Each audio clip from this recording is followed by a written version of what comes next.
บายดีเด้อทุกคนสบายดีตอนแรงจากเมืองเคปทุกคนประเทศกัมพูชีทุกคนมื่อนี้ก็กะสิออกไปจ็อกกิ้งทุกคนนี่จะไปเบิ่งบ้านเบิ่งเมืองเขาจะเนาะจะแลนไปทะเลตัวมือเช้าที่ว่าลองพาไปเพื่อนแหละ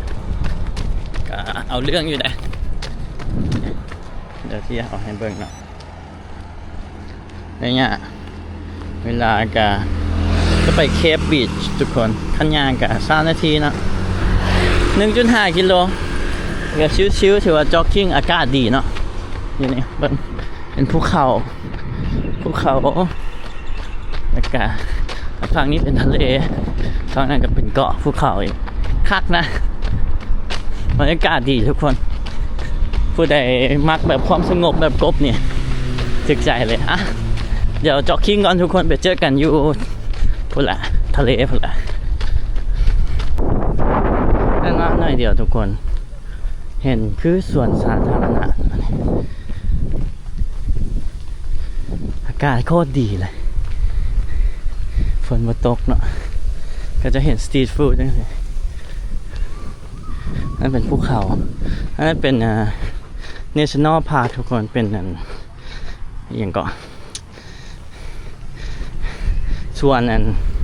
ของรัฐนะป่าสงวนบ่อันภาษาลาว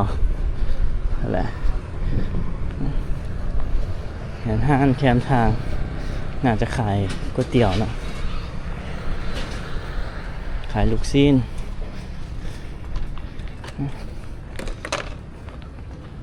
ไปฟังนั้นเป็นแคมทะเลเลยแต่บ่ฮู้วันยางเรียบฟังไปได้เลยบ่กบเช็คเบิ่งก่อนเดี๋ยวแต่ก็เป็นแคมทะเลน่าจะได้อยู่เด้เอาอยู่นี่อันนั้นเป็นแคมทะเล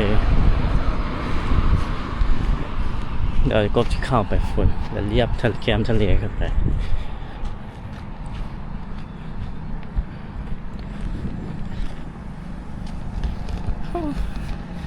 ดนได้ออกกำลังกายก็ดีนะทุกคนนะ วันนี้แลนจาก30-40 นาทีซะเอาเหงื่อ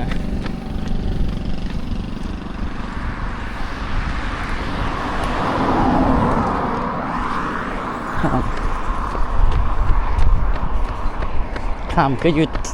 บ้านเฮาเลยนะอันนี้มันเป็นตู้ทุกคนจะเป็นตู้แล้วนั่นก็เป็นแคมทะเลโอ้ไปพี่เอาซะเป็นตู้ใช่ไหมขายน้ำมันขายมะพร้าวโอ้ทุกคนเป็นแคมทะเลเลยนะช่วงนี้ฤดูฝนมันโมเมนต์ไฮซีซั่นเนาะฟ้าเสียงลมพัด Welcome to Cape ยินดีต้อนรับสู่เมืองเคป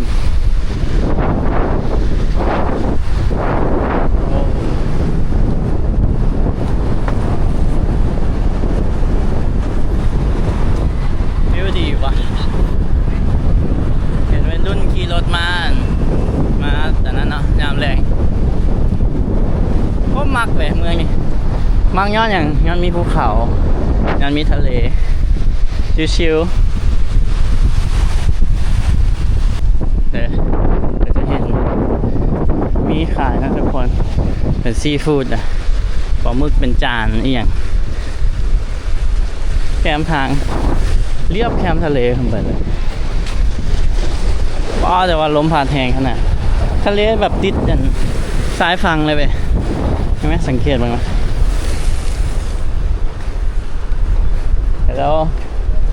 เดี๋ยวมีปิ้งปลาหมึกมีตำหงจ้ะส่วนหลายคนอยู่ในเมืองเนาะอยู่พนมเปญพระเจ้ากาเสาร์อาทิตย์ก็จะมาพักอยู่นี่ทุกคนมาคำปอดมาเก็บประมาณ 3-4 ชั่วโมงเดียวพิวเดียวแบบคืออยู่เวียงเนาะแต่ก่อนเสาร์อาทิตย์เขาก็ไปเที่ยววังเวียงประมาณนั้นเดี๋ยวก็มาพักธรรมชาติมาทะเล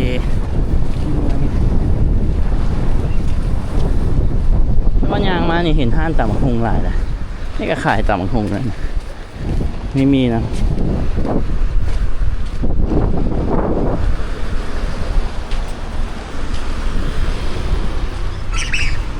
หลายห้านเลยสตรีทฟู้ดเด็กปูทอดปลาหมึกปิ้งเละห่อๆแล้วทุกคนทะเลเคปมีมองขายของฝากนะเย้ฮอนเลยบ่ไก่นะ1.2 กิโลเนาะจากกันของผัก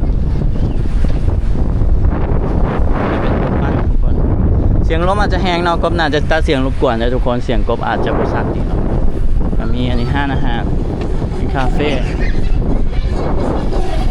ไปเชิงต่อเสียงเพลงอีกขายอย่างเพื่อนนี่เป็นอย่างโรตีอันนี้โรตีฮัลโหลโรตีนะทุกคนคล้ายๆบ้านเฮาแหละอันนี้มีอย่างมะม่วงขายมะไม้มีเจ้าส้มด้วยกระแซบเรียนก่อนซะเบิ่งของกินแล้วหิวแล้วเนาะเนี่ยมีปลาหมึกปิ้งกุ้งปิ้งข้าวโพดหมกไม้แคมทางสลัดแล้วหมกไม้แคมทางสลัดทุกคนแต่ละประเทศมันก็จะต่างกันเลยเนาะยูเวียดก็จะเป็นอีกฟิลนึงอันนี้เป็นทะเลกัมพูชีมันก็ทะเลอ่าวเดียวเลยทุกคนแต่ว่าโฮจิมินห์มันก็จะยับมาเนาะโฮจิมินห์แล้วก็อันนี้เป็นทะเลประเทศกัมพูชีเนี่ยใกล้ๆกันอะไรใกล้ๆโฮจิมินห์มักฮุงจากมักฮุงเดี๋ยวส่วนลงก็ถ้ามันเลิกเรียกก็บอกมันมาหับเลยเนาะที่ข้านยางกลับเลย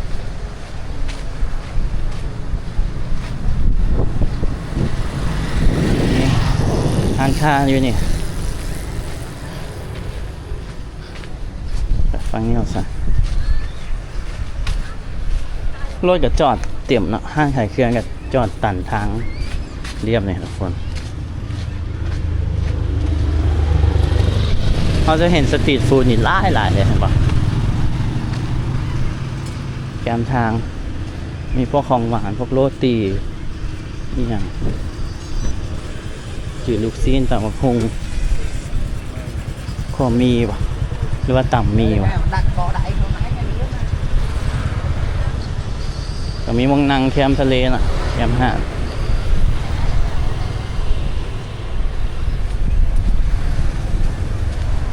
ถ้าว่าเป็นทะเลที่ว่าสั้นทุกคนแบบหาดทรายบริยางไปไกลนะเดี๋ยวสั้นๆเนี่ยสั้นเลยนี่จุดซีเมนต์ยางไปแป๊บเดียวฮอดทะเลแหละ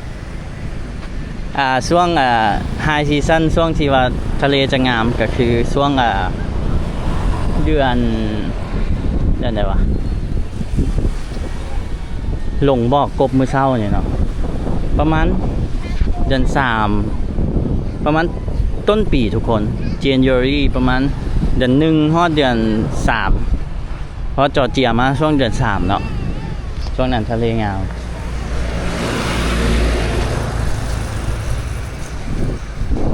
คนก็มาอาบน้ำหลายนะเราแบ่งนี่เป็นสตรีทฟู้ดหมดเลยเรียบเลยฝั่งนั้นก็จะเป็นห้างอาหารนะ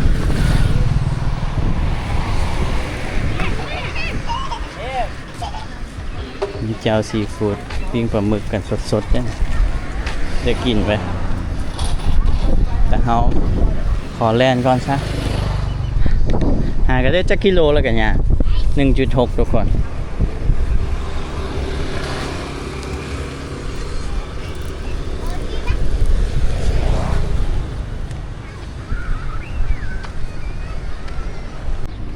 ขายส้มจะเห็นลายเนาะเล็กน้อยก็จะหิวใส่ถุงยางไปแล้วเล็กน้อยก็จะหิวใส่ถุงยางไปขายทุกคนกบยางมากับบ้องแต่ว่าไอ้สินะไอ้ซื้อกันสวยแน่ไอ้สิประมาณนั้นเลยเด้อคนกับมาเที่ยวหลายเด้อเขาจะขี่รถส่วนตัวมาแคมป์ทะเล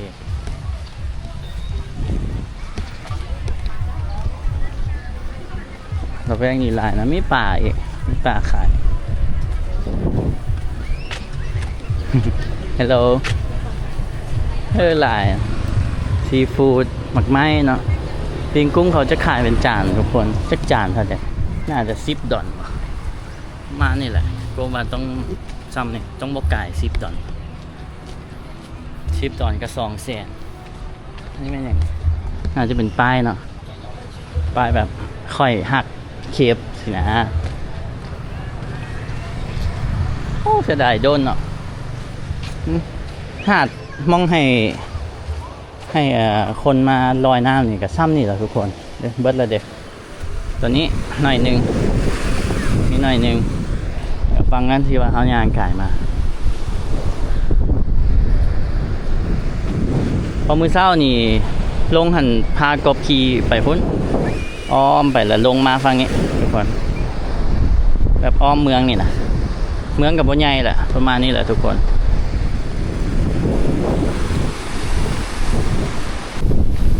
แลนด์มาอีกหน่อยหนึ่งทุกคนเทียบแคมป์ทะเลมาก็จะเห็นห้านอาหารเนาะเต็มเลยลมพัดโพนแหงเลยตอนนี้โอ้ตะเวนฝั่งนี้ตะเวนตกแน่นอนลมพัดแหงเนาะว้าวงาม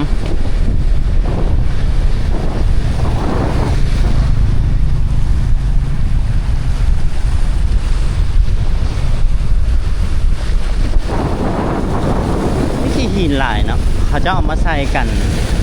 ขึ้นจิวะฟังพูดว่าเป็นเกาะทุกคนประเทศกัมพูชีคือกันมีประมาณ3เกาะ4เกาะ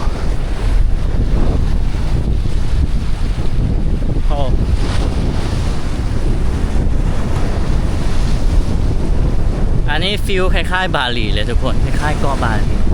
เป็นฟิลที่ว่าเป็นเกาะเป็นอะไรใกล้ๆทะเลแต่อันนี้มันโมเมนต์เกาะนะมันเป็นส้นขอบติดทะเลซื่อๆมันกันน้ำอ้อยเนาะคนท้องถิ่นผู้สาวก็ขี่รถจักรมาจอดเบื้องตะเวนตกดินหลายนะ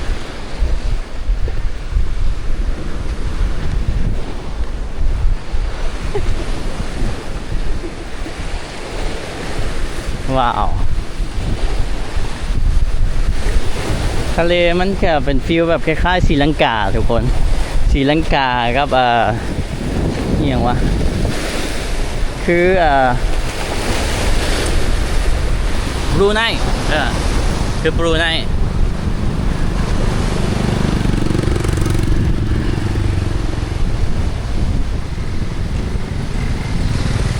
พวกเขาเช่าโต๊ะตั้งมาแคมปิ้งบนตะเวนตก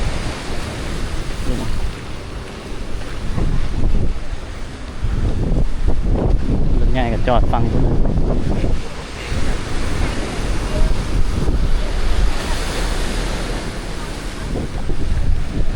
ฟิวเดียวแบบบ้านเฮาแบบเอาไปเบิ่งตะเวนตกดินอยู่แคมป์คลองใช่ไหมทุกคนเลิกเวียกเลิกการแล้วก็มานะเขียมโต๊ะเขียมตั้งอยู่ใส่ในรถใหญ่แล้วก็มา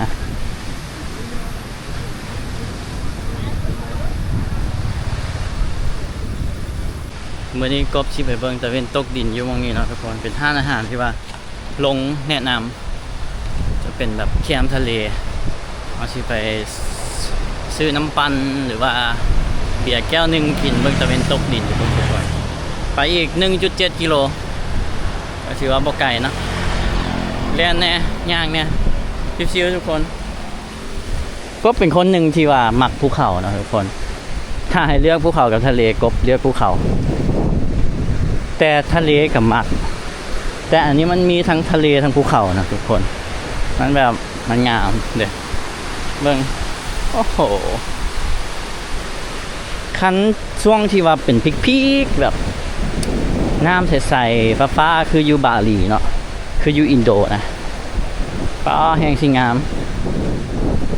เป็นแคมป์ฟังไงสิก็มีอันศาสตร์เนาะน่าจะเป็นช่วงไฮซีซั่นก็ว่าน่าจะแบบเต็มเลยแหละคนอยู่แคมป์นี่ อันนี้ก็มีแต่คนท้องถิ่นทุกคนช่วงนี้ก็เป็นฤดูฝนเด้นักท่องเที่ยวเขาก็บ่ได้มาเที่ยวหลายแล้วคนอยู่นี่ก็เด้ก็ซื้อนั่นซื้อนี่มากินซีฟู้ดมากินแคมป์ทะเล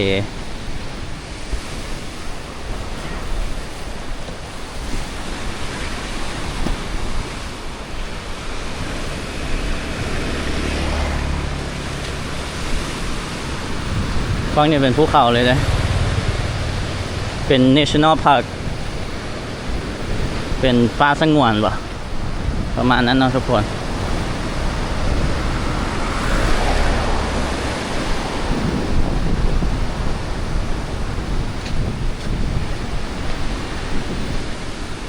นี่ทุกคนนี่น่าจะเป็นฟิลแบบห้านอาหารแคมป์ทะเลฟิลแคมป์ของบ้านเขานะแต่อันนี้น่าจะห้างนะเพราะฟังนี่เป็นทะเลเลยบ่เห็นห้างเด็ดเปิดเลยหรือว่ามันแม่นอย่างทุกคน ว่ามีห้างเด็ดเปิดเลยเห็นคนท้องถิ่นกับมันนั่งบนตะเวนตกอยู่เนี่ยคาเฟ่จะเอาไม่น่าซะคาเฟ่ซาเคป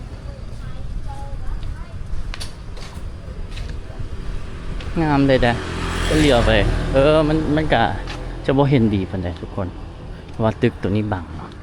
อันนี้เขาเจ้าหน้าจะเฮ็ดให้เป็นล็อกให้เช่าแต่บ่มีคนเช่าแล้วตอนนี้ปิดละเบิ่งหัวกันโอ้ยาวไปเลยเด้พูดแต่ว่ามีภาษากัมพูเชียและภาษาจีนเนาะบางห้างก็ยังเปิดอยู่ทุกคนบ่แต่มีคนอยู่แต่บางอันนั้นก็เป็นห้างเลย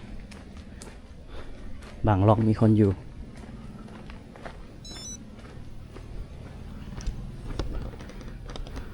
จะกิโลละเกือบ3 กิโลแล้วทุกคน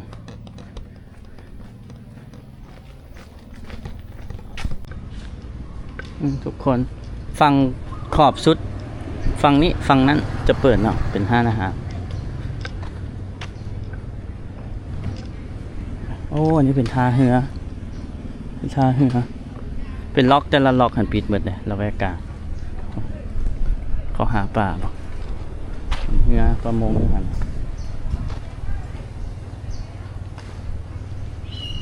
โอ้จะเป็นกำลังสีตกใกล้ชิงามแล้วทุกคน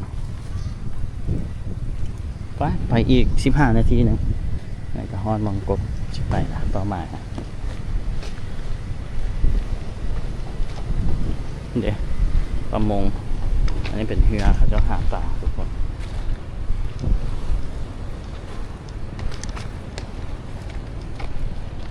ขอฟาดอย่างวะฟาดแบบไรมองบอกว่า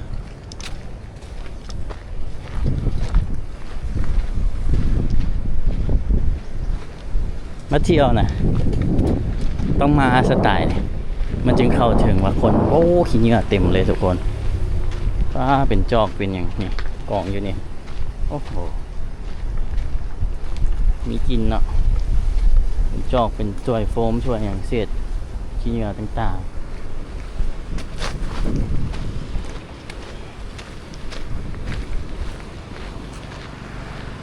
ฟ้ากำลังระเบิดเห็นมาจอนจัดกระไหลไปบัดกลับนี่เจอแน่นอนเหรอเจอมันไล่แน่นอน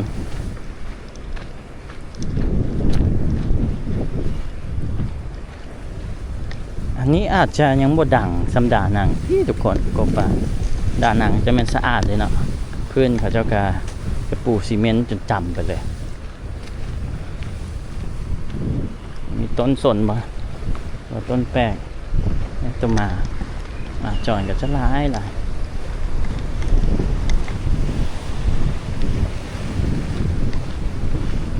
ฝั่งพวกจะเป็นเฮือนคนเรียบทะเล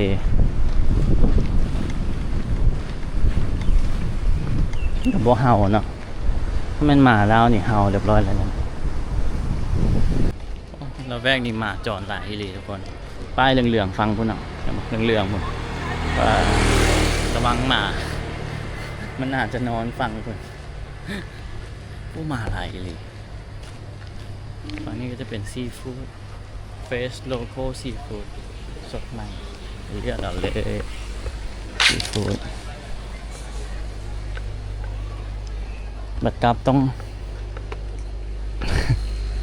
ต้องเอิ้นรถเอาซะสั่งก็บอกลงพอมื้อนี้นี่ลงสิพาไปกินข้าวแรงจักพาไปอยู่ไสเนาะอาจจะเป็นห้านดังโอ้งามเด้มุมนี้ทางไหนก็งามแต่เขาไปตัวพุ่นเอาซะเพราะว่าลงว่ามันแบบมันเป็นตึกที่ว่าสูงเนาะแล้วเขาเบิ่งตะเวนตกมันทางงามเหลือ800 เมตร11 นาทีทุกคนชิวๆบ่กล้าแล่นเนาะยันมาคุบขาโอ้มองกบสิไปอยู่พุ่นทุกคนแต่ว่าเขาเห็นอันนี้เขาก็เลยเอะใจแต่นั้นเป็นตลาดได้ฮะก็เลยย่างเข้ามาเบิ่งตัวนี้จะย่างไปนี่น่าจะยังบ่ได้ทันทีบอกได้เห็นแล้วตัวคาเฟ่ตัวนี้ที่ว่าจะเป็นเบิ่งแต่มานี่ก่อนเขาจะเฮ็ดแบบเป็นมองชมวิวอันนี้เป็นตลาดเลยตลาดเคฟแล้วกำลังก่อสร้างเห็นตึกภูเขาตัวกบเว้าอ่ะNational Park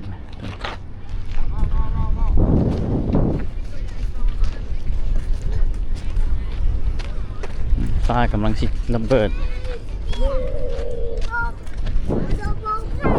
ย่างไปก็ย่างไปได้อยู่นี่เขาจีปาเต้นะเนี่ย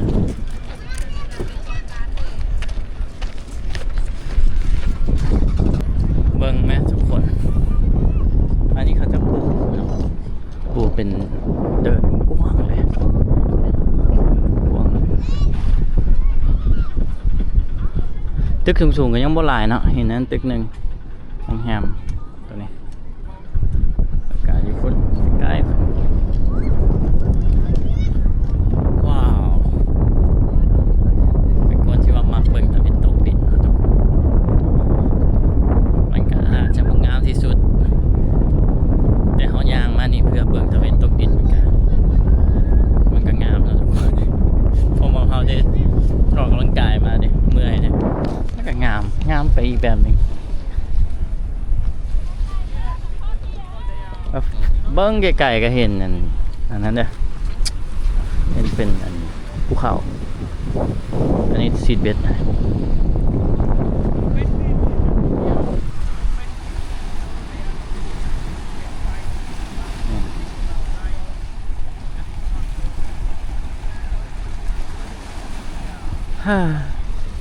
ผ่อนคลายมาเบิ่งตะวันตกดินแต่ละประเทศก็มีเสน่ห์ต่างกันเนาะอันนี้ก็งามไปอีกแบบนึง